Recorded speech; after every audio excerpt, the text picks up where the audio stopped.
Olukiiko lwa Buganda olusoose oluvannyuma lw'okuggulwawo Kabaka Ronald Mwenda Mutebi II lutudde olwaleero nga mu kusooka omumyuka w'omukubiza w'olukiiko lwa Buganda anakwaliddeko abo abaafiirwa abantu baabwe era n'agumya bakiise abeetabye mu lutuula lwaleero. Katikkiro wa Buganda Charles Peter Mayiga agumizza Obuganda nga nnyinimu bw'ali omulamu era alamula Obuganda nga newankubadde akadde kano ali mu ggwanga erya Kenya. Katikkiro mu lutuula lwe lumu ajjukiza gavumenti eya wakati ku bbanja Obwakabaka bwe ligibanja. Ziri eyo mu buwumbi 200 n'okusoba ezaamala okukakasibwa gavumenti yo yennyini, ate waliyo n'obuwumbi obulala nga 5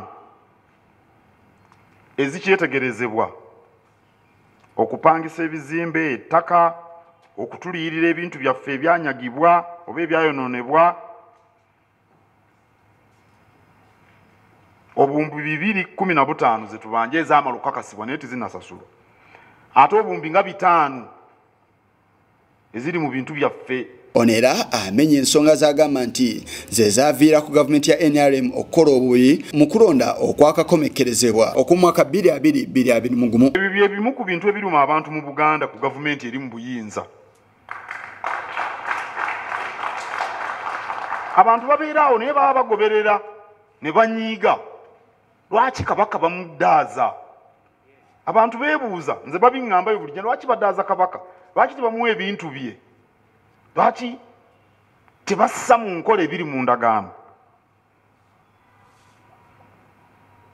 Era nze amagezi ge nandiwadde abali mu gavumenti eya wakati baleme kubibuusa maaso. Katikkiro era ayongeddeko n'obuli bw'enguzi, ekibba ttaka nazo nga bwe zirina kye zaakola ku kukola obubi okw'ekibiina kya NRM. Waliwo ebbula ly'emirimu naddala mu bavubuka. Amalwaliro mangi tegasobola kuwa bujjanjabi. Mbeera nnyo eyo mu byalo eyo ne ŋŋenda ku ezo health center 3 oba wa mukisa okusangayo abasawo, ate be babeerayo tewali ddagala. Obuli bw'enguzi ate abagirya nga abantu babalaba bayinaayina, bino bye binyiiza abantu. Simanyi oba ab'obuyinza tebakiraba. Sabbiiti eyise gavumenti yatandika okugema bannansi ekirwadde kya COVID-19 era wano Katikkiro akunze bannansi okugenda okugemebwa ekirwadde kino. Naye twongere okwekuuma bannayi COVID-19. Ate kati eddagala erigema lyazze. Muve mu bino bye boogera nti abazungu bagenda kututta kutumalawo. Abazungu babagala okubatta okubamalawo. Abazungu manyi be bayinza okuyita okutumalawo nga bayagadde okututta. Mayiga alambuludde ne ku kwogera kwa nnyinimu kwe yakola ng'aggulawo olutuula lw'olukiiko olw'omwaka guno. Yavumirira ebikolwa eby'obutemu ebikolebwa ku bantu naddala mu Buganda ate ne mu Uganda okutwalira awamu. Era Omutanda yakubiriza ebitongole ebikuumaddembe okussa ekitiibwa mu ddembe ly'obuntu.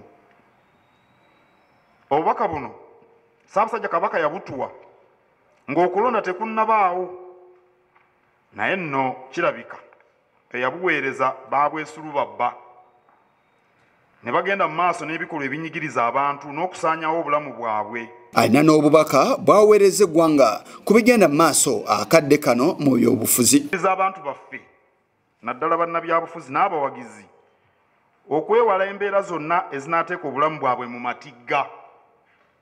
Kino kikulu. Waliwo akubye engalo ne mwagala nnyo kankiddemu ndoza zimunaazikuba ne ziwunoga. Nkubiriza abantu baffe naddala bannabyabufuzi okwewala embeera zonna ezinaateeka obulamu bwabwe mu matigga. Wala embeera ne basuula mu buzibu era mukimanye nti ebiruubirira byammwe byonna mujja kusobola kubituukako nga muli balamu.